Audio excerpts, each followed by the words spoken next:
नमस्कार, पाठशाला की वीकेंड क्लास में आपका स्वागत है। मैं हूं सुशांत सिन्हा। आज आपको पाठशाला के उन चैप्टर्स का रिवीजन करवाने वाला हूं जिनकी चर्चा आपके परिवार में, आपके व्हाट्सएप ग्रुप में, आपके सोशल मीडिया पर हो रही है। हो सकता है आपसे मिस हो गया हो ये चैप्टर, तो आपके पास पाठशाला की वीकेंड क्लास में अटेंडेंस लगाने का मौका है। आइए अब पाठशाला में पहली क्लास, और इसमें उस राजा का चैप्टर जिसने लाखों हिंदुओं पर अत्याचार किए, लेकिन हमारे इतिहास की किताबों में जो हमें पढ़ाई गई, जो सीरियल हमें उस राजा पर बनाकर दिखाया गया, उसमें उसे हीरो की तरह बताया गया। इतिहास की किताबों में साजिशन हटाए गए इन्हीं पन्नों का आज नया चैप्टर आपके लिए लेकर आया।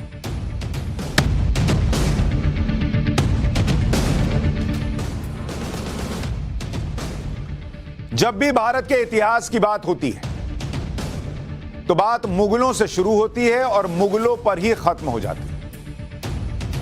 मैंने आपको कहा ना, मुगल हमारे दिमाग में कूट कूट के भर दिए गए। मुगलों से पहले और मुगलों के बाद जैसे कुछ इस देश में हुआ ही नहीं, ऐसा लगता है। और मैं चैलेंज करता हूं, आप सड़क पर निकलिए, पूछिए, जहांगीर का नाम सुने? हाँ सुने। शाहजहां का नाम सुने? हाँ सुने। अकबर का सुने? हाँ सुने। औरंगजेब का सुने? हाँ सुने। लेकिन आप पूछ लीजिए, लचित बोरफुकन का नाम सुने? ना ना नहीं सुने। चोल राजाओं का नाम सुने? ना ना ना नहीं सुने। ये कौन है? इसीलिए मैंने पाठशाला में कई बार आपको उन गुमनाम लोगों के बारे में बताया जिन्होंने वो काम किए जो मुगल कभी सोच भी नहीं सकते थे, करना तो दूर की बात। लेकिन इन लोगों को कभी इतिहास में मुगलों जैसा दर्जा दिया ही नहीं गया, क्योंकि हमें तो यही बताया जाता है कि बाबर भारत में बारूद लेकर आया था, उसने भारत का परिचय तोप से कराया। इतिहास की किताबों में अकबर को महान बताया गया, पढ़ाया गया कि अकबर ने धर्मनिरपेक्ष तरीके से शासन किया। शाहजहां के बारे में पढ़ाया गया कि वो कला प्रेमी था। बताओ, प्यार की सबसे अमर निशानी ताजमहल का निर्माण करा दिया। बच्चे स्कूल से जाते हैं, टोटी पकड़ के फोटो खिंचाते हैं, मतलब दिखते हुए कि टोटी पकड़ ली।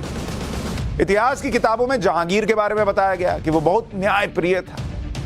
यहां तक कि औरंगजेब के बारे में भी बहुत कुछ लिख दिए, अत्याचारी था वगैरह वगैरह, थोड़ा बहुत पढ़ा के कि हाँ बहुत न्यायप्रिय भी था, मेहनती बादशाह भी था, ये सब भी बता दिए।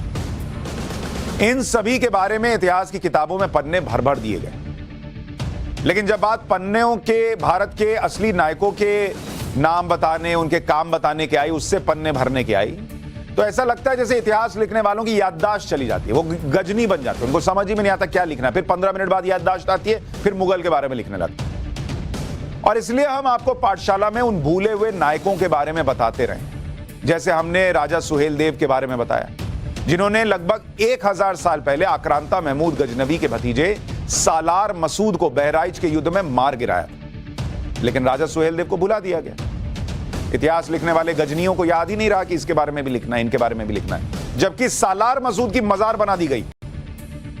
हमने चोल साम्राज्य के हिंदू राजाओं के बारे में आपको बताया, जिन्होंने आज से 1200 साल पहले ऐसे ऐसे काम किए जो उनके बाद आने वाले मुगल सोच भी नहीं पाए। चोल राजाओं के पास अपनी नौसेना थी, उनका साम्राज्य विदेशों तक फैला था, उन्होंने ऐसे ऐसे मंदिर बनाए जिसके सामने ताजमहल फीका पड़ जाए। लेकिन स्कूलों के क्या कैंप्स जाते हैं? जरा आओ, चोल राजाओं ने जो बनाया वो साइंस का ऐसा नमूना है कि लोग, बच्चों को देखना चाहिए। नहीं, वही टोटी पकड़ के फोटो खिंचा रहे। अरे वो फोटो खिंचवाइए, फिर उधर भी लेके ना जाइए। कल ही मैंने आपको लचित बोरफुकन के बारे में बताया, जो असम के अहोम साम्राज्य के सेनापति थे और जिन्होंने औरंगजेब की सेना को असम से भगाया था। गुवाहाटी के पास सरायघाट में औरंगजेब की मुगल सेना को बुरी तरह से हराया। लेकिन इतिहास की किताबों में लचित बोरफुकन को कभी उचित जगह मिली नहीं। आप में से 90% लोगों को पता नहीं होगा कौन है लचित बोरफुकन। इस तरह से इस देश में हिस्ट्री की किताबें लिखकर हमको पढ़ाई गई हैं स्कूलों में, कॉलेजेस में। और इसी को लेकर आज ही प्रधानमंत्री नरेंद्र मोदी ने भी कहा कि हमें साजिश के तहत गुलामी का इतिहास पढ़ाया जाता है, या पढ़ाया जाता रहा है, जबकि भारत का इतिहास योद्धाओं का इतिहास है, बलिदान का इतिहास है। एक बार प्रधानमंत्री को सुन लीजिए, फिर आज मैं आपको वीर योद्धा जिन्हें बताया गया उनके बारे में भी बताऊंगा। लेकिन आज पीएम वीर योद्धा लचित बोरफुकन की 400वीं जयंती के कार्यक्रम में शामिल हुए और जो उन्होंने बोला वो सुनिए। उसके बाद इतिहास का एक और चैप्टर आज खोलूंगा जिसमें एक ऐसे राजा के बारे में बताऊंगा जिसे इतिहास की किताबों में महान तो बताया गया, लेकिन उसके जो काले कारनामे थे वो पन्ने फाड़ कर जेब में लोगों ने रख दिए। वो पन्ने मैं निकाल कर आज आपको दिखाऊंगा, लेकिन पहले पीएम को सुनिए। इतिहास सिर्फ गुलामी का इतिहास नहीं है। भारत का इतिहास योद्धाओं का इतिहास है, विजय का इतिहास है।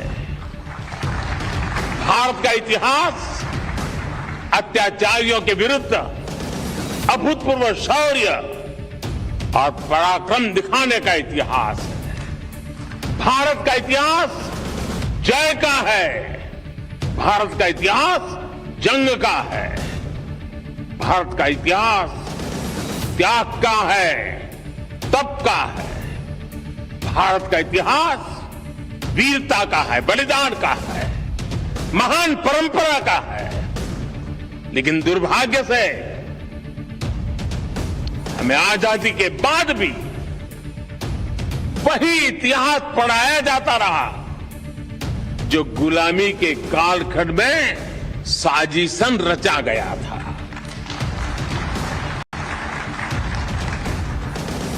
आजादी के बाद जरूरत थी हमें गुलाम बनाने वाले विदेशियों के एजेंडे को बदला जाए, लेकिन ऐसा नहीं किया गया। देश के हर कोने में मां भारती के वीर बेटे बेटियों ने कैसे आतताइयों का मुकाबला किया, अपना जीवन समर्पित कर दिया। इस इतिहास को जानबूझ करके दबा दिया गया। देश के प्रधानमंत्री मंच से खड़े होकर कह रहे हैं कि हमें जो इतिहास बताया गया वो साजिशन ऐसा बताया गया है जिसमें आक्रांताओं आतताइयों को गौरवान्वित किया गया है। लेकिन जो लोग लड़े, जिनका गौरवशाली इतिहास है, उन्हें साजिशन दबा दिया गया। और इसलिए जब मैं पाठशाला में ये आपको बताता हूं तो सिर्फ सुनिए मत, ये जानकारियां दूसरों को बताइए। जो लोग पाठशाला नहीं देख रहे हैं उनको लाइए, दिखाइए, क्योंकि ये एक मुहिम है। क्योंकि इस देश के अंदर इतिहास के पन्ने सिर्फ ऐसे लोगों के नाम से, उनके काम से भर दिए गए, जैसा लगता है उन्होंने ही सब कुछ किया। इतना ही नहीं हुआ, दो चीजें हुई। एक, कईयों को इतिहास के पन्नों से हटा दिया गया, मिटा दिया गया, बताया नहीं गया उनके बारे में, उनका गौरवशाली इतिहास। और दूसरा, कई लोगों को हीरो दिखाने के चक्कर में उनके पन्ने जो थे, जहां वो विलेन दिखते थे, वो फाड़ दिए गए। आज वैसे ही पन्ने लाए, क्योंकि हमारे यहां अब तक ये होता रहा है कि अपनी सुविधा से जो चीज बतानी है बता दी गई, बाकी छुपा लिया गया। आज जिसके बारे में बात कर रहा हूं उसका नाम है टीपू सुल्तान। टीपू सुल्तान के बारे में जो हुआ आपको सुनना चाहिए। टीपू सुल्तान 18वीं सदी में कर्नाटक के मैसूर राज्य का शासक था। बहुत सारे लोगों ने नहीं देखा होगा। हम लोग जब बचपन थे, टीपू सुल्तान सीरियल आता था। इतिहास की किताबों में टीपू सुल्तान को शेरे मैसूर बताया गया। टीपू सुल्तान और उसके पिता हैदर अली ने अंग्रेजों को कई युद्धों में हराया था। यह हमें बताया गया, हमें सीरियल में दिखाया गया कि देखो ये अंग्रेजों से लड़ रहे थे, अंग्रेजों को हरा रहे थे, तुम्हारे हीरो। आज जरा हीरो के पन्ने मैं दिखाता हूं। अंग्रेजों के साथ चौथे युद्ध में टीपू सुल्तान लड़ाई में मारा गया। टीपू सुल्तान की तलवार बहुत मशहूर हुई थी, जो वुड्स स्टील से बनी हुई थी और जिससे वो दुश्मन के लौह कवच को भी आसानी से चीर देता था, यह बताया गया। लेकिन मैं पूछना चाहता हूं कि टीपू सुल्तान के बारे में किताबों में कई ऐसी बातें हैं जो हमने रिसर्च की और हमें मिली, जो मैं अभी आपको आगे बताऊंगा, वो क्यों नहीं बताई गई। मैं आपको बताना चाहता हूं, टीपू सुल्तान की तलवार के बारे में किताबों में बताया गया, टीवी सीरियल तक बना। यह बताया जाता है कि टीपू सुल्तान की तलवार के हैंडल पर कुरान की आयतें भी लिखी हुई थी। लेकिन यह नहीं बताया जाता कि टीपू सुल्तान के तलवार के हैंडल पर जो लिखा था उसका मतलब क्या है। मैं आपको तस्वीर दिखाता हूं। यह टीपू सुल्तान के तलवार की जो तस्वीर है वो यहां डालिए। टीपू सुल्तान की यह तलवार है और इसका जो हैंडल है, अगर आप देखेंगे, यह हैंडल, इसको जरा पॉज कीजिए एक सेकंड। ये आप जो देख रहे हैं, इस हैंडल पर यह आयत लिखी हुई है या कुछ लिखा हुआ है। इसको जरा जूम करके दिखाइए। टीपू सुल्तान की तलवार के हैंडल पर जो लिखा था उसका मतलब हमें नहीं बताया गया। जबरदस्त तलवार थी, कवच तोड़कर घुस जाती थी, यह बताया। लेकिन हैंडल पर क्या लिखा था आपको पता है?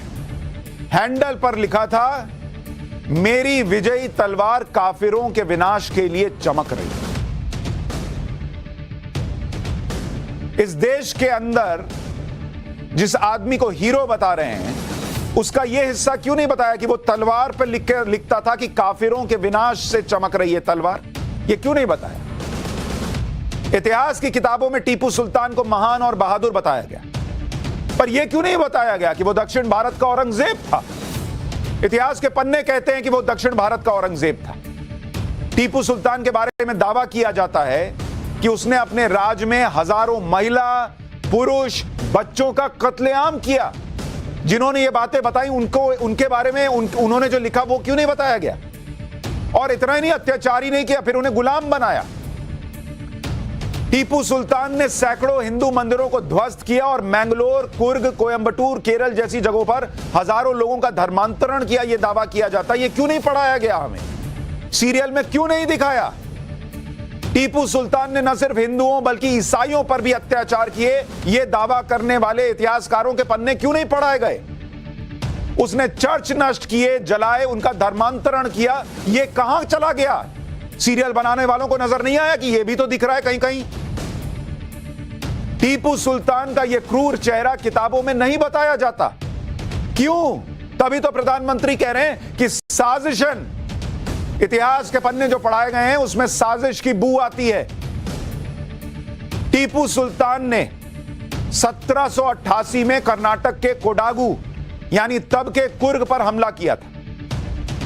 टीपू की सेना ने कोडागु में कई कस्बों और गांवों को तबाह कर दिया था। कुशालपुरा, ताल कावेरी और मदिकेरी गांव पूरी तरह से उजाड़ दिए थे। 40,000 हिंदुओं को जबरन मुसलमान बनाया। इन गांवों में 7,000 मुस्लिम परिवारों को बसाया गया था। यह क्यों नहीं बताया? अच्छा नहीं लग रहा था बताते हुए? तो जब यह अच्छा नहीं लग रहा था बताते हुए, तो उसको हीरो बनाकर उसका सीरियल क्या बना के दिखा रहे थे भाई? इसी तरह से टीपू सुल्तान ने कालीकट के मालाबार में भी सेना भेजी थी। मालाबार में 7,000 ब्राह्मणों समेत कई हिंदू परिवार रहते थे। टीपू सुल्तान ने 2,000 ब्राह्मणों का कत्ल करवा दिया, यह दावा किया जाता है। सैकड़ों हिंदुओं का जबरन धर्मांतरण करवाया। कई हिंदुओं ने जंगलों में भागकर अपनी जान बचाई थी। और हमारे यहां लोग सुबह सुबह पूजा पाठ करके टीपू सुल्तान लगाना, जरा देखें सीरियल। क्या बॉस, ये सब नहीं दिखा आपको? हमारी रिसर्च टीम को दिखा, आपको नहीं दिखा? कालीकट में टीपू सुल्तान की सेना के अत्याचार के बारे में पुर्तगाली यात्री फादर बार्थोलोम्यू ने अपनी किताब the voyage to the East Indies में लिखा है कि 30,000 बर्बर सैनिकों के दल ने रास्ते में जो मिला उसे मार डाला। सैनिकों के साथ एक हाथी पर सवार टीपू सुल्तान भी चल रहा था। उसके पीछे 30,000 सैनिकों का एक और दल था। कालीकट में ज्यादातर पुरुषों और महिलाओं को फांसी पर लटका दिया गया। फांसी पर लटका देने वाले का बैठ के सीरियल देख रहे थे। लगाना जरा, एंटीना घुमाना जरा, साफ नहीं दिख रहा टीपू सुल्तान। साफ तो आज दिख रहा है जब मैं दिखाऊंगा। मासूम बच्चों को उनकी मांओं के गले से बांधकर फांसी पर लटकाया गया, यह लिख रहा है एक भाई। ये पन्ने क्यों नहीं बताए? हिंदुओं और ईसाइयों को कपड़े उतारकर हाथियों के पैरों से बांध दिया गया था और हाथियों को तब तक घुमाया गया जब तक लोगों के शरीर के टुकड़े टुकड़े नहीं हो गए। यह भी तो टीपू सुल्तान ही था ना। उस वक्त के एक जर्मन यात्री गंटेस्ट ने भी कालीकट में टीपू के अत्याचारों के बारे में बताया। 1788 में टीपू सुल्तान 60,000 की सेना लेकर कालीकट आया और उसने सब तबाह कर दिया। जिस तरह के अत्याचार टीपू सुल्तान की सेना ने किए उसके बारे में बताना भी मुश्किल है, भाई लिख रहे हैं जर्मन यात्री उस वक्त। ऐसे ही दक्षिण का औरंगजेब, यह नाम नहीं दिया जाता कई जगहों। 1964 में लाहौर के पाकिस्तान एडमिनिस्ट्रेटिव स्टाफ कॉलेज से लाइफ ऑफ टीपू सुल्तान के नाम से एक किताब प्रकाशित हुई। अच्छा, कई लोग सोच रहे होंगे इन किताबों में लिखा है ये सही है, नहीं है। भाई जो दूसरा पढ़ा वो भी किताबों से ही पढ़ा ना, तो वो वाला सही था और ये नहीं सही था। ये लिखने वाले सब गलत और वो लिखने वाले सब सही। और टीपू सुल्तान ने अपनी चिट्ठियों में क्या लिखा वो भी आगे बताऊंगा। अभी रुकिए, अभी तो वो चिट्ठियां लगाऊंगा। तो जो किताब आपको बता रहा हूं लाइफ ऑफ टीपू सुल्तान। इसमें लिखा है कि टीपू सुल्तान ने मालाबार के इलाके में 1 लाख से ज्यादा हिंदुओं और 70,000 से ज्यादा ईसाइयों को कन्वर्ट किया, उनका जबरन धर्मांतरण किया और गोमांस खाने पर मजबूर किया। ऐसे लोगों के पास अब इस्लाम में रहने के अलावा कोई चारा नहीं रह गया था। बाद में इन्होंने अपने बच्चों को इस्लाम की शिक्षा देना शुरू किया। धर्मांतरण के लिए टीपू की इच्छा सिर्फ मालाबार इलाके तक सीमित नहीं थी, उसने इसे कोयंबटूर तक फैलाया। लाइफ ऑफ टीपू में लिखा है। टीपू सुल्तान के बारे में इतिहासकारों ने तो लिखा ही है। खुद टीपू सुल्तान ने अपने मातहतों को लेटर लिखकर मालाबार में कत्लेआम और धर्मांतरण का जिक्र किया था। टीपू सुल्तान ने सईद अब्दुल दुलाई और उसके अधिकारी बदरूज जमा खान को एक चिट्ठी लिखी। उस चिट्ठी में क्या लिखा आपको पता है? टीपू सुल्तान खुद लिख रहा है कि अल्लाह की रहमत से कालीकट में लगभग सभी हिंदुओं को मुसलमान बना दिया गया। केवल कोचीन राज्य की सीमाओं पर कुछ लोग बचे हैं जिनका धर्मांतरण नहीं हुआ है। मैं बहुत जल्दी उनका भी धर्मांतरण कराने के लिए संकल्पित हूं। इस लक्ष्य को हासिल करना मैं जिहाद मानता हूं। आपके 2 पत्र मिले जिसमें आपने 135 हिंदू बंदियों के खतना करवाने के बारे में बताया, जो एकदम सही है। हाल ही में मालाबार में एक शानदार जीत मिली है, जहां हमने 4 लाख हिंदुओं को इस्लाम कबूल करवाया है। यह टीपू सुल्तान लिख रहा है और उसको बैठकर हीरो की तरह हम टीवी सीरियल में देखते हैं, किताबों में पढ़ते हैं। मैं कहता हूं हीरो है नहीं, ये भी लिखो ना भाई, ये भी दिखाओ ना भाई, और पब्लिक को तय करने दो कि ये भी लिखा मिलता है। अब बताओ हीरो है कि विलन है? जिसको हीरो बनाना होगा वो बनाएगा, जिसको विलन बनाना होगा नहीं बनाएगा। क्या बनाएगा? अपने हिसाब से तय तो करने दो। ये क्यों काट छाट दिया भाई? टीपू सुल्तान ने हिंदू मंदिरों को भी निशाना बनाया, जैसा कि उत्तर भारत में औरंगजेब ने किया था। ब्रिटिश राज में मालाबार के कलेक्टर रहे विलियम लोगन ने 1887 में मालाबार मैनुअल नाम की किताब में उन मंदिरों की लिस्ट दी जिसे केरल में टीपू सुल्तान ने नष्ट किया था। ब्रिटिश इतिहासकार बेंजामिन लेविस राइस के मैसूर गैजेटियर में बताया गया कि जब टीपू सुल्तान की मौत हुई तो इतने बड़े साम्राज्य में सिर्फ 2 हिंदू मंदिर थे जहां नियमित पूजा होती थी। ब्रिटिश काल के अफसरों और कई इतिहासकारों के मुताबिक टीपू सुल्तान ने करीब 8000 मंदिरों को तोड़ा था। यह दावा किया जाता, 8000 मंदिरों के तोड़े जाने का दावा। इतिहासकार रवि वर्मा के मुताबिक टीपू सुल्तान ने जिन मंदिरों को तोड़ा उसका जिक्र मालाबार गजेटियर में है। इनमें प्रमुख मंदिरों में तिरुनाव्या मंदिर, जो पूरे भारत में ऋग्वेद की पढ़ाई का केंद्र था, उसको तोड़ दिया गया, यह कहा गया। नरसिम्हा मूर्ति मंदिर, जिसे 4000 साल पुराना बताते हैं, उसके तोड़े जाने की बात। कोझिकोड का ताली महादेव मंदिर, कोझिकोड का तिरुवन्नूर शिवा मंदिर जैसे सैकड़ों मंदिर शामिल हैं। हालांकि कई इतिहासकारों और टीपू सुल्तान के समर्थकों का मानना है कि टीपू सुल्तान हिंदू विरोधी नहीं था। उसने तो मंदिरों को दान दिया था और मंदिरों की सुरक्षा करता था। जैसे जो आपको बताया गया उसका रिवीजन कराता हूं। आपको बताया गया कि टीपू सुल्तान ने कर्नाटक के श्रृंगेरी मठ को मराठों के आक्रमण से बचाया। श्रृंगेरी मठ के जीर्णोद्धार के लिए टीपू सुल्तान ने दान भी दिया था।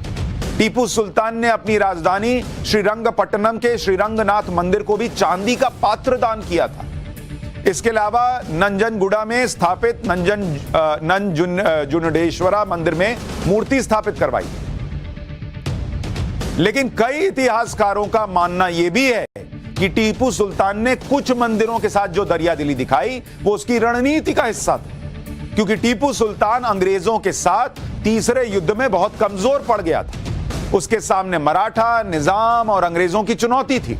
हिंदू बहुल प्रजा को खुश करने और मराठा आक्रमण से खुद को बचाने के लिए टीपू सुल्तान ने इस तरह की नीति को बाद में अपनाया। ये कई इतिहासकार दावा करते, तो इस दावे को भी तो बताना था, क्योंकि ये वही टीपू सुल्तान है जिसके बारे में इतिहासकार के.एम. पणिक्कर ने लिखा है कि जब केरल के एक राजवंश चिराकल राजाओं ने एक मंदिर को ध्वस्त न करने के लिए टीपू सुल्तान को सोना और चांदी देने का ऑफर दिया, तो टीपू सुल्तान ने यह कहा कि तुम पूरी दुनिया भी मुझे दे दो तो मैं हिंदू मंदिर को ध्वस्त करने से खुद को नहीं रोकूंगा।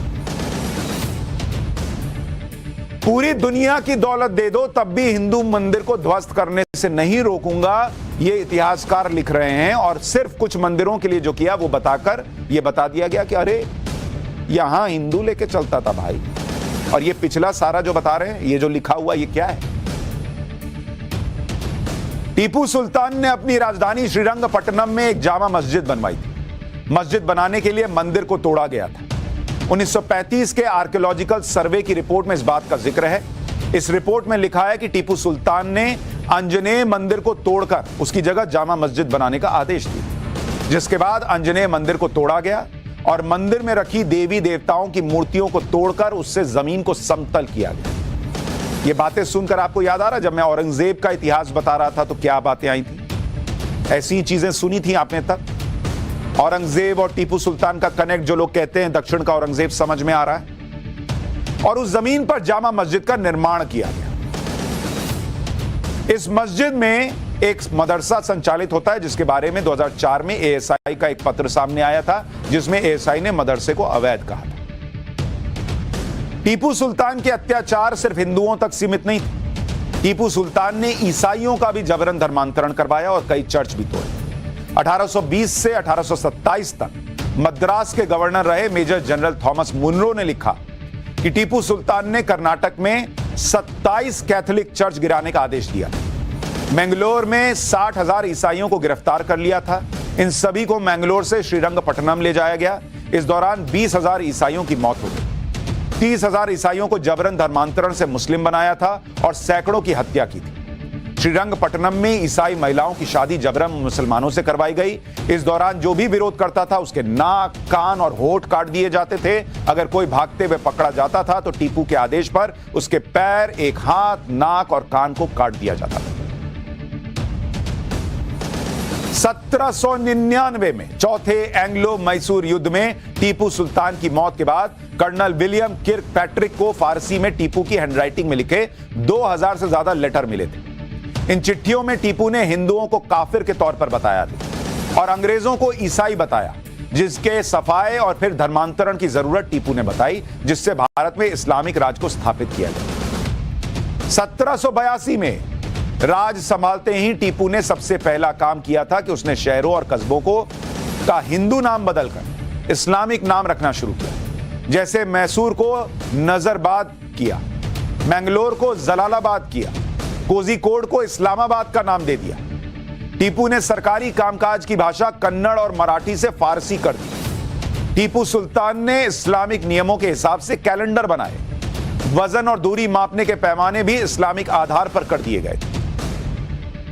लेखक M.H. गोपाल ने अपनी किताब Tipu Sultan's Mysore an economic study में लिखा है कि टीपू ने सेना और प्रशासन के अहम पदों पर ज्यादातर मुसलमानों को रखा। मुसलमानों को टैक्स नहीं देना पड़ता था। इस्लाम धर्म अपनाने वालों को टैक्स देने से छूट मिल जाती थी। क्यों नहीं बताया ये सब? इस देश के लाखों करोड़ों हिंदू आराम से उठकर सुबह पूजा पाठ करके इस आदमी का सीरियल देखते हैं। कितने लोग इसकी किताबें पढ़ते हैं, इस किताबों में इसके बारे में पढ़ते हैं। मैं सिर्फ इतना पूछना चाहता हूं कि अगर इस देश में हिस्ट्री सही ढंग से लिखी गई है तो ये बातें जो लिखी गई हैं, जिन इतिहासकारों ने लिखी हैं, टीपू सुल्तान की चिट्ठियों का जो जिक्र है, वो कहां चला गया? सोचिएगा, पूछिएगा। और इसलिए कहता हूं, पाठशाला में हिस्ट्री ठीक से पढ़ाने का कार्यक्रम कर रहे हैं। जो छुपाया गया वो भी बता रहे हैं, जो मिटाया गया वो भी ला रहे हैं। इसलिए पढ़िए भी, देखिए भी और दिखाइए भी। पाठशाला में अब सऊदी अरब का चैप्टर, जिसमें आपको बताऊंगा कि सऊदी अरब में लोगों के सर क्यों काटे जा रहे हैं, जिसे देखकर सर तन से जुदा गैंग कांप जाएगा।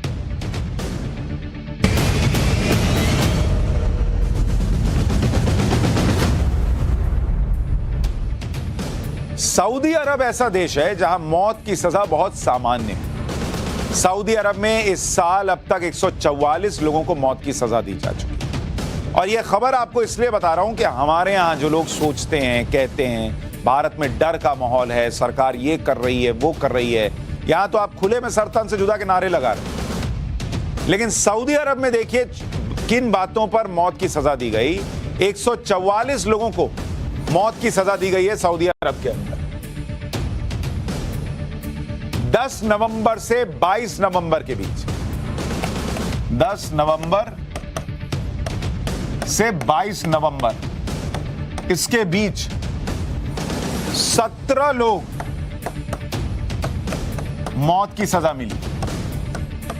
17 लोगों को मौत की सजा, और इन 17 लोगों में से ऐसा नहीं है कि इंडिया के, 4 सीरिया के, 3 पाकिस्तान के हैं, इसलिए आपको धर्म भी पता चल रहा होगा। 3 जॉर्डन के हैं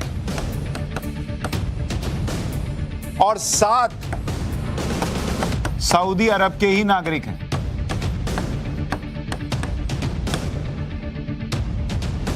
इन लोगों पर ड्रग्स से जुड़े अपराध और प्रतिबंधित चीजों को रखने या बेचने से जुड़े अपराध शामिल।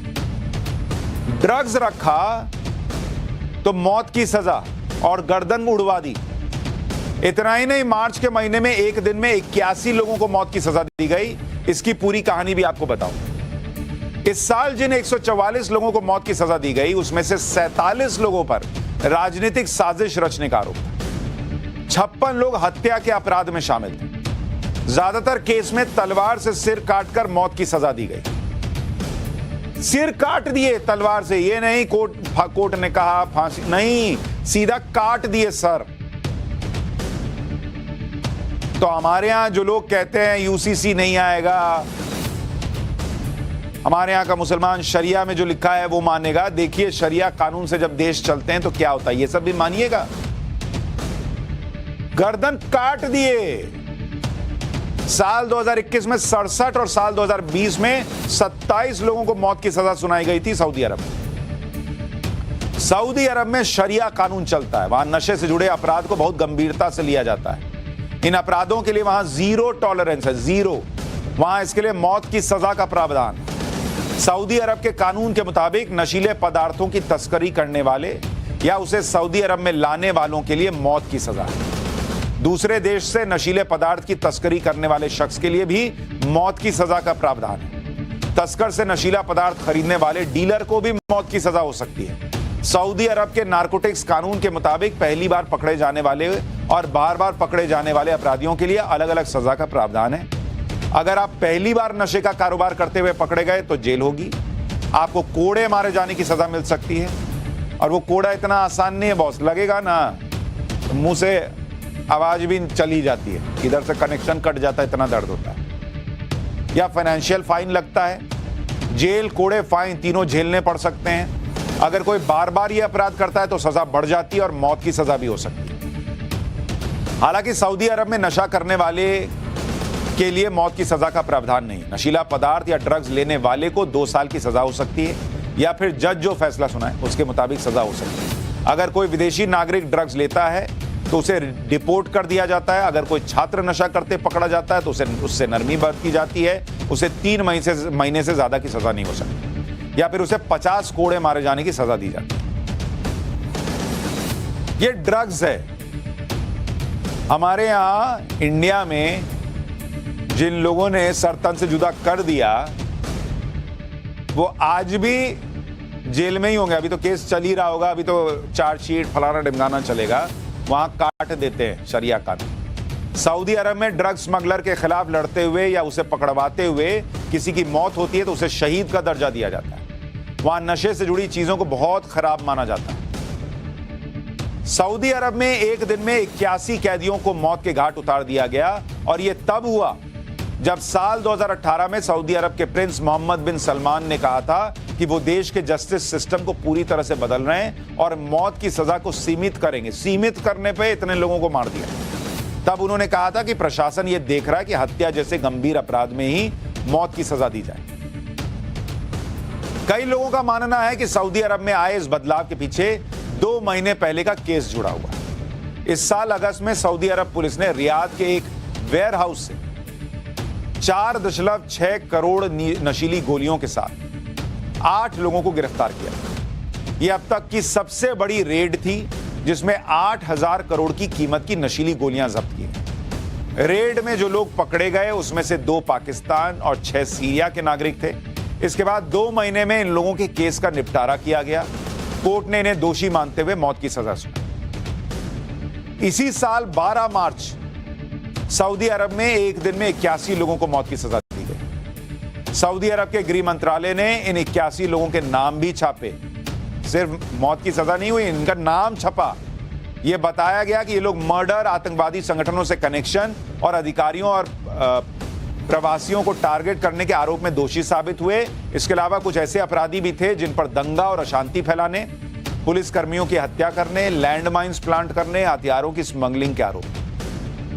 नाम छाप के बकायदा बताया कि ये किया, देखो काट दिया इनको, मार दिया इनको, ताकि अगली बार कोई ऐसा करे ना तो हाथ कांपे उसके। European Saudi organisation for human rights के मुताबिक सऊदी अरब में एक दिन में कई लोगों को मौत की सजा देने का यह चौथा मामला है। साल 2016 में एक दिन में 47 लोगों को मौत की सजा सुनाई गई थी, एक दिन, जिसमें एक प्रमुख शिया नेता भी शामिल थे। साल 2019 में एक दिन में 37 लोगों को मौत की सजा सुनाई गई। इसमें ज्यादातर अल्पसंख्यक शिया समुदाय से थे। आतंकवाद से जुड़े अपराधों में इन्हें सजा मिली।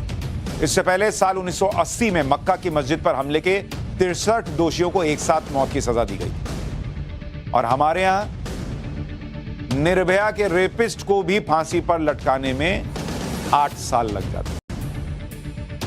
सऊदी अरब में नारकोटिक्स और गंभीर अपराध के अलावा ऐसे कई अपराध हैं जिसमें मौत की सजा का प्रावधान है, जैसे राजद्रोह, सीधा मौत, जासूसी, मौत की सजा, आत्महत्या के लिए उकसाना, मौत की सजा, रेप, गर्दन कट जाएगी, झूठे सबूत पेश करना जिससे किसी बेगुनाह को मौत की सजा हो जाए तो उसमें भी मौत मिलती है, कोर्ट में झूठी शपथ लेना या कोर्ट में पेश होने से बचना, धर्म का न मानना, हिंसक लूटपाट, आतंकवाद, होमोसेक्सुअलिटी, आईएसआईएस से संबंध, इन सारे मामलों में मौत की सजा है वहां। और ऐसा हमारे यहां जैसा सालों साल नहीं चलता, सीधा हो जाता है।